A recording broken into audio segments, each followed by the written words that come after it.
कुनै पनि व्यक्ति जन्मदै आत्मविश्वासी या कम आत्मविश्वासी हुँदैन।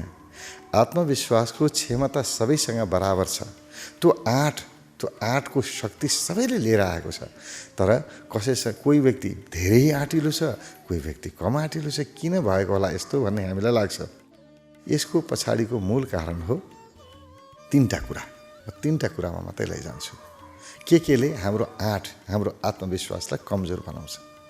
सबैभन्दा पहिला उद्देश्य। उद्देश्य अथवा कर्म। मसँग काम छ कि छैन, मसँग कुनै लक्ष्य छ कि छैन। एउटा लक्ष्य लिएर म हिँडेको छु भने स्वतः आत्मविश्वास बढ्छ।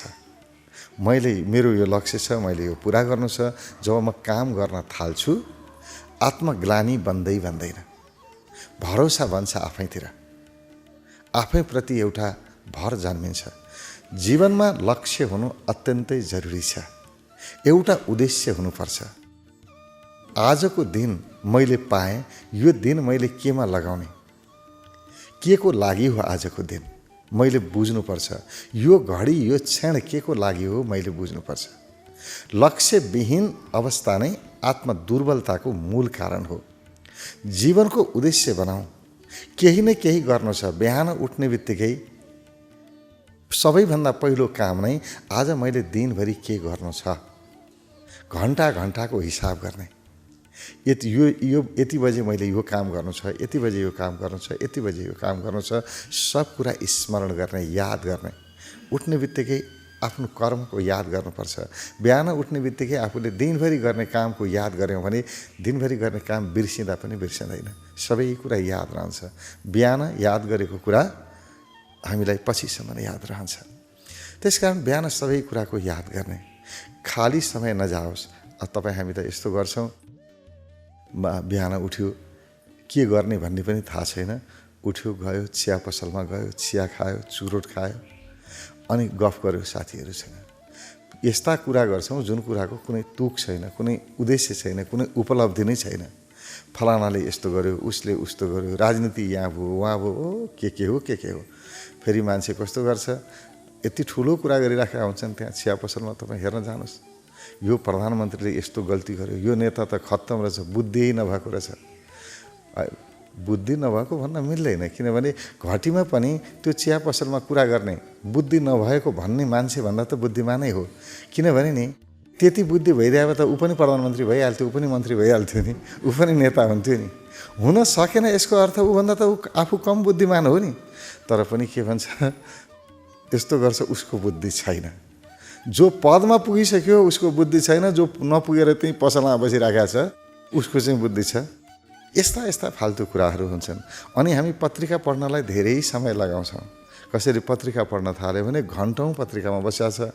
एउटा त्यो पुरै समाचार के एउटा अक्षर पढेर बस्छ। त्यसमा कति समय व्यतीत भयो थाहै छैन। त्यो पढेर मैले के लिन खोजेको, के जान्न खोजेको, त्यसको के उपयोग हुन्छ थाहै छैन। भयभरको सबै पढ्नुपर्ने, कण्ठै गर्नुपर्ने। अब यसरी हाम्रो समय खर्च भइरहेको हुन्छ। समयभन्दा ठुलो सम्पत्ति अर्को छैन। किनभने जे पनि हामी प्राप्त गर्छौँ, उपलब्धि लिन्छौँ, त्यही समय खर्च गरेर लिएका हुन्छौँ। त्यसकारण समयको दुरुपयोग गर्नु हुँदैन। जसले समयको दुरुपयोग गर्न थाल्यो आत्मग्लानीतिर गयो। अब कमजोर बनिहाल्यो। हर एक समयको हामीले सदुपयोग गर्नुपर्छ। कुन बेला के काम गर्ने हो, कुन बेला के काम गर्ने हो, पहिले योजना बन्नुपर्छ। अघिल्लै दिन प्लानिङ गर्ने, योजना बनाउने। भोलि दिनभरि मसँग यति समय बाँकी छ, यो समयमा यो बेलामा यो काम गर्छु, यो बेलामा यो काम गर्छु, यो बेलामा यो काम गर्छु गर्ने। अब केही काम छैन भने पुस्तक पढे भयो नि, राम्रा प्रेरणादायी केही कुरा सिक्ने, किताब पढ्ने। किताब पढ्नमा समय खर्च गरे हुन्छ, किनभने केही न केही उपलब्धि हुन्छ। नयाँ कुरा म जान्दछु। किताब पनि हेरेर पढ्नुपर्छ, जसले आत्मविश्वास जगाउने हुन्छ, नयाँ योजना बनाउनलाई प्रेरित गर्ने प्रकारका हुन्छन्। त्यस्ता महापुरुषहरूको जीवनी हुन्छ। त्यस्ता पुस्तकहरू पढ्नु अत्यन्तै लाभदायी हुन्छ।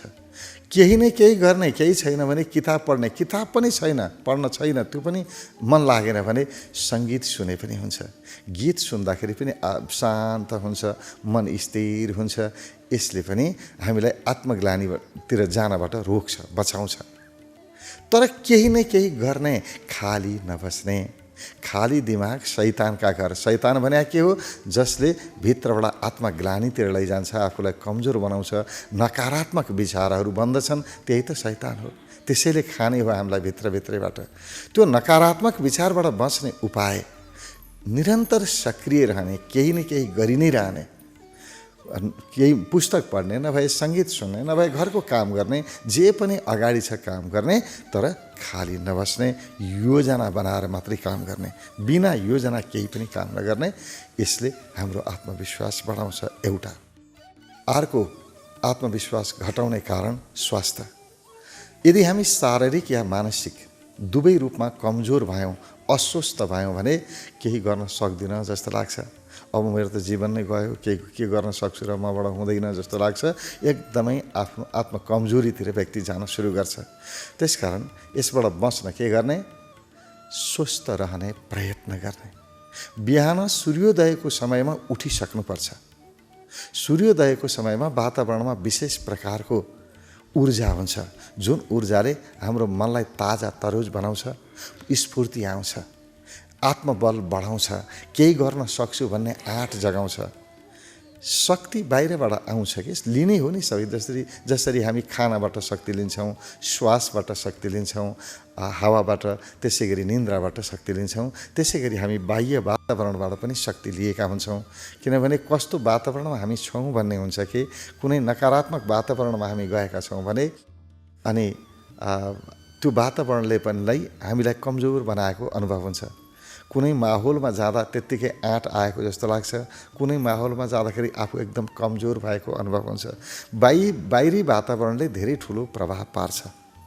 त्यसकारण बिहानको समय अत्यन्तै लाभदायी छ। बिहानको वातावरणले आत्मबल जगाउने प्रकृतिको हुन्छ। बिहान सूर्योदयको समयमा उठिसकेको हुनुपर्छ। त्यसपछि योग गर्ने, योगासन गर्ने, प्राणायाम गर्ने, ध्यान गर्ने। तीनटा कुरा, योगासन, प्राणायाम, ध्यान। बिहान नियमित योगासन, प्राणायाम, ध्यान गर्ने व्यक्ति कुनै पनि हालतमा आत्मदुर्बलतामा जाँदैन, जानै सक्दैन, असम्भव। जुन व्यक्ति योग, प्राणायाम, ध्यानको लतमा छ अथवा आफूलाई त्यसमा अभ्यस्त गराएको छ, त्यस्तो व्यक्ति आजसम्म खान नपाउने देखिएको छैन, माग्ने देखिएको छैन, कमजोर देखिएकै छैन। हेरौँ, कहीँ पनि हेरौँला, योगलाई जसले आफ्नो जीवन शैली बनायो त्यो व्यक्ति कहीँ पनि कुनै पनि क्षेत्रमा कमजोर देखिएको छैन। किन देखिएन? ऊ स्वस्थ छ, शारीरिक र मानसिक रूपमा स्वस्थ छ। जुन व्यक्ति शारीरिक र मानसिक रूपमा स्वस्थ हुन्छ त्यो व्यक्ति कहिल्यै पनि आत्मग्लानीमा जाँदैन, उसको आँट कम हुँदैन, म गर्न सक्छु भन्ने हिम्मत जागेर आउँछ। त्यसकारण शरीर र मनलाई स्वस्थ बनाउनको लागि योगाभ्यास नियमित बनाउनुपर्छ। योग आसन है शरीरको लागि, प्राणायाम आन्तरिक अङ्गहरूको लागि र ध्यान मानसिक स्वास्थ्यको लागि। यो तीनटा कुरालाई हामीले साथमा लिन सक्यौँ भने, समय छुट्याउन सक्यौँ भने हामी आत्मदुर्बलतामा जाँदैनौँ, पूर्ण रूपमा स्वस्थ रहन्छौँ। किनभने अस्वस्थता नै आत्मदुर्बलताको अर्को मूल कारण हो। त्यसैले स्वस्थ रहने प्रयत्न गर्नुपर्छ। केही अरू गर्नु पर्दैन स्वस्थ रहने प्रयत्नमा। अब खानपानको कुरा पनि छ, सकभर राम्रो मिलाएर खाना खाने हो। तर हेर्नुहोस्, खानपान आफूले भने जस्तो कहाँ हुन्छ र? सबैलाई यो अब खानेकुरा त म यहाँलाई सिकाउँला। अब फलफुलहरू खानुहोस्, राम्रो हुन्छ, यो खानुहोस् भनौँला, तर के गर्नु? अब फलफुल खानुहोस् भनेर पुगीसरी आएको हुनु पऱ्यो नि। सबैसँग त्यो चाहेको कुरा खाने व्यवस्था छ र? अब कि मैले खानुहोस् भनेर भन्दा तपाईँलाई त्यो खानेकुरा दिने मैले दिनु पऱ्यो? फलफुली लैजानुहोस् खानुहोस् भनेर होइन भने तपाईँले कहाँबाट किनेर खाने नि? मान्छेलाई बिहान बेलुकाको छाक टार्न कति गाह्रो हुन्छ। त्यसकारण यस्तै खानेकुरा खानुहोस् भन्न मिल्दैन। तपाईँसँग जस्तो उपलब्ध छ त्यही खानुहोस्, तर योगाभ्यास गर्नुहोस्, स्वस्थ पाइन्छ ल। खानाबाट केही गडबडी भएको छ भने पनि योगले ठिक बनाइदिन्छ। त्यसकारण बिहान योग, प्राणायाम, ध्यान 1.5 घण्टा 1.5 घन्टा समय छुट्याउने बिहानको समय हाम्रो 1.5 घन्टा कसरी बित्छ? 1.5 घन्टा के 3-4 घन्टा बिताउँछौँ उठेपछि हामी खालि फाल्तु कुरा गरेर, चिया चुरोट खाएर, बजारमा गएर, पसलमा गएर गफ गरेर त्यसरी समय खर्च गरिराखेका हुन्छौँ। त्यही समय योगाभ्यासमा खर्च गरे हुँदैन? आफ्नो लागि पनि होइन।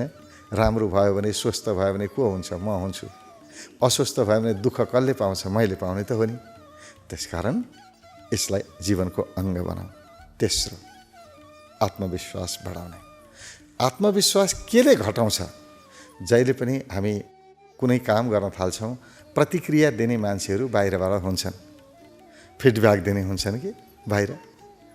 काम गर्न पाएको छैन, 10 जनाले 10वटा कुरा गर्न सुरु गर्छन्। र जसले मैले काम गरिरहेको छु, कसैले कस्तो नराम्रो काम गरिस्, तैँले त आउँदो रहन्छ, तैँले बिगारिस्, तैँले गरेको काम ठिक छैन भनेर नकारात्मक टिप्पणी गरिदिए भने मेरो आत्मविश्वास खस्किन्छ अनि मलाई कामै गर्न मन लाग्दैन। तर कसैले प्रशंसा गरिदियो भने चाहिँ फेरि आत्मबल बढेर आउँछ, आहा गर्छु भने जस्तो हुन्छ। हामी अर्काको भरमा यहाँ टिकेका हुन्छौँ। हाम्रो कर्म अरूको लागि जस्तो लाग्छ कि अरूले प्रशंसा गर्ला कि भनेर मैले काम गरे जस्तो लाग्छ। र हुन्छ चाहिँ यस्तै नै, हामी प्रशंसाकै भोको छौँ, त्यही खोजिराखेकै हुन्छौँ। र अर्को कुरा, माहौल कस्तो छ। अब कुनै ठाउँ कस्तो हुन्छ भने कुनै मान्छेहरू हुन्छन्, त्यसो सङ्गत भनौँ न, कुनै सङ्गत कस्तो हुन्छ भने जे काम गरे पनि नकारात्मक टिप्पणी मात्रै गर्ने कि राम्रो त कहिले भन्नै जाने छैन। जे गरे पनि खुट्टा तान्ने, तैँले नराम्रै गरिस् भन्ने, प्रशंसा गर्न आउँदैन। त्यस्तो माहौलमा म हुर्केको छु भने पनि मेरो आत्मविश्वास कमजोर हुन्छ। अर्को, प्रशंसा पनि आलोचना गर्ने हेरेर, कामको प्रकृति हेरेर, अब नराम्रै गरेछ भने त आलोचना गर्नु पर्यो नि। त्यसरी आलोचना गरिदिए भने पनि आलोचना गर्यो कि मन खुस्रुक हुन्छ, म हुँदैन, सक्दो रहेछु, सबैले नराम्रो भने अब मैले के काम गर्न सक्छु र हुँदैन भने जस्तो लाग्छ।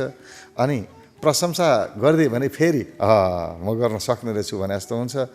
अब यसैले हाम्रो चाहिँ आत्मबललाई खस्काउने सबैभन्दा ठुलो कारण यही नै बन्छ।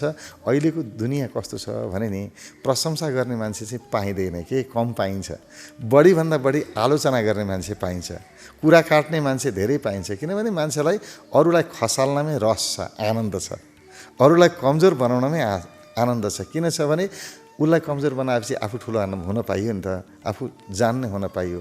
त्यसो गर्दाखेरि अहङ्कार बढ्छ र मान्छेलाई अहङ्कार बढाउनमा रस छ, आनन्द छ। त्यस कारण हरेक व्यक्ति अरूलाई खसाल्नै चाहन्छ। अब के गर्ने त? मान्छेहरू त छन्, काम गरेपछि प्रतिक्रिया त आउँछ। अब आएपछि कसैले केही भनिदियो, आफ्नो आत्मबल खस्किन्छ। यो अवस्थामा के गर्ने? अरूको कुरा नसुन्ने, आफ्नो कुरा सुन्ने। ल, प्रेरणा अरूबाट होइन, आफैबाट लिने, आफ्नो कर्मबाट लिने।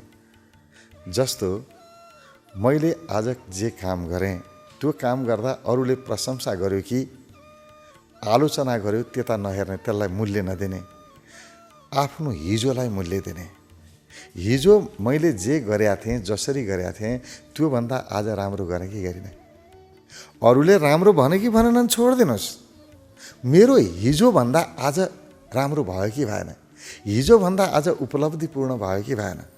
हिजोभन्दा राम्रो भयो यदि आज भने उपलब्धिपूर्ण भयो, त्यसैले प्रेरित गर्छ, त्यही प्रेरणा बन्छ। आहा मैले राम्रो गरेँ नि, खुसी दिन्छ।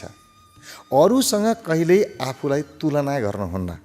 अरूसँग तुलना गऱ्यौँ भने आत्मविश्वास गुमेर जान्छ, हराउँछ। फलानाले यस्तो गर्यो, मैले चाहिँ गर्न सकिनँ। उसले हेर, सँगै पढेको साथी, सँगै काम गरेको, उसले कति धेरै पैसा कमायो, मैले कमाउन सकिनँ। मान्छे आत्मग्लानीतिर जान्छ। होइन, त्यसो नगर्ने। हिजो मैले जति कमाएको थिएँ त्योभन्दा आज बढ्यो कि बढेन? हिजो मसँग जति ज्ञान थियो त्योभन्दा आज अलिकति ज्ञान बढाएँ कि बढाइनँ? हिजो किताब पढेर यति कुरा जानेको थिएँ, आज यति थपेँ कि थपिनँ? अरू बढाएँ कि बढाइनँ? जहिले पनि प्रगति आफ्नो हेर्ने। हिजोभन्दा आज प्रगति हुन सक्यो कि सकेन? हिजो म जति स्वस्थ थिएँ, आज अरू बढी स्वस्थ भएको अनुभव भयो कि भएन? हिजो म जति आनन्दित थिएँ, जति खुसी थिएँ, त्योभन्दा आज अलिकति भए पनि खुसी बढाएँ कि बढाइनँ? यदि बढाएँ राम्रो भएको छ भने मेरो आजको दिन उपलब्धिपूर्ण भयो। जसले आफ्नो हिजोसँग आजलाई दाँच्न सुरु गर्छ त्यो व्यक्ति सदा सदा प्रगतिमुखी हुन्छ र त्यो कहिल्यै आत्मग्लानितिर जाँदैन। जसले आफ्नो कर्मलाई दाँच्न आफू नदाँचेर अरूलाई दिन्छ कि मैले ठिक गरेँ कि बेठिक गरेँ जाँच्ने काम चाहिँ अर्काको हातमा छोडिदिन्छ त्यो व्यक्ति सदा तल झर्छ। जुन व्यक्ति आफूलाई जाँच्ने काम आफ्नै हातमा लिन्छ कि म ठिक कि बेठिक, मैले राम्रो गरेँ कि गरिनँ, मैले प्रगति गरेँ कि गरिनँ भनेर निर्णय गर्ने, मेरो कर्मको निर्णय गर्ने अथवा मेरो कर्मको परीक्षा लिने, जाँच लिने काम मैले आफ्नै हातमा लिएँ भने म कहिल्यै पनि दुर्बलतातिर जान्न, आत्मदुर्बल हुनै सक्दैन। तर मैले गरेको कर्मको जाँच गर्ने जिम्मा अरूलाई दिएँ। ल भन्न है, मैले राम्रो गरेँ कि नराम्रो गरेँ तँ भन् त भनेर उसलाई हातमा दिएँ भने अनि म फसेँ। अब उसले जे भन्यो म त्यही भएँ, म त कठपुतली हुन्छु। अब मलाई खुसी बनाउने पनि अर्को हुन्छ, मलाई दुखी बनाउने पनि अर्को हुन्छ। म त त्यो टेलिभिजनको स्क्रिन जस्तो हुन्छु। कसैले रिमोट लिएर बसिएको छ, च्यानल ऊ चेन्ज गर्छ, कहिले हँसाउने लगाउँछ च्यानल, कहिले रुवाउने लगाउँछ। हो त्यस्तै म, कसैले यसो रिमोट थिचिदियो प्रशंसाको नाक फुलाउँछु, आहा मभन्दा ठुलो त कोही पनि होइन कि क्या हो जस्तो। अनि कसैले अलिकति आलोचना गर्यो खास्रा खुस्रुक पर्छु, रुन थाल्छु। अरूको हातमा छोड्दै मैले जीवन होइन, अरूको हातमा दिनुहुन्न, आफ्नो हातमा लिनुपर्छ। आफ्नो हातमा लिने एउटै मात्रै उपाय हो मेरो हिजोसँग आजको तुलना गर्नु। हिजोभन्दा मैले आज राम्रो गरेँ कि गरिनँ, गरेँ भन्ने बित्तिकै आत्मविश्वास बढेर आउँछ, आत्मगौरव हुन्छ। वाह मैले क्या गरेँ, अहिले खुसी हुन्छ। हरेक कामले हामीलाई खुसी दिन्छ, आनन्द दिन्छ। तर अरूसँग तुलना गर्न थाल्यौँ, अरूले जस्तो गर्न सुरु गरिन भन्ने लाग्यो भने अनि अरूसँग तुलना गर्ने बित्तिकै फसिन्छ। एकदमै जस्तो राम्रो काम गरे पनि, जति उपलब्धि गरे पनि आफ्नो उपलब्धि त उपलब्धि नै हुँदैन के, अर्काको तुलनामा यति के गर्नु, म त मेरो त भाग्यले ठग्या, यति मात्रै पाएँ मैले भन्ने कुरा हुन्छ। यी तीनटा कुरालाई ध्यानमा राखौँ। आत्मविश्वास भन्छ मात्रै तीनटा कुरा, एउटा शारीरिक मानसिक स्वास्थ्य, अर्को योजना बनाएर काम गर्ने, कुनै पनि काम गर्दा योजना बनाएर काम गर्ने, समयलाई दुरुपयोग नगर्ने, खाली नछोड्ने, केही न केही काम गरेको गरै गर्ने, काम गरि नै रहने, खाली नबस्ने, र अर्को अरूको आलोचना प्रशंसामा ध्यान नदिने, आफ्नो समीक्षा आफू गर्ने, हिजोभन्दा मैले आज उन्नति गरेँ कि गरिनँ, हिजोसँग आफ्नो तुलना गर्ने, अरूसँग आफ्नो तुलना नगर्ने। यति तीनटा काम मात्रै हामीले गर्न सक्यौँ भने हाम्रो आत्मविश्वास गुम्दैन, जीवनमा प्रगति हुन्छ।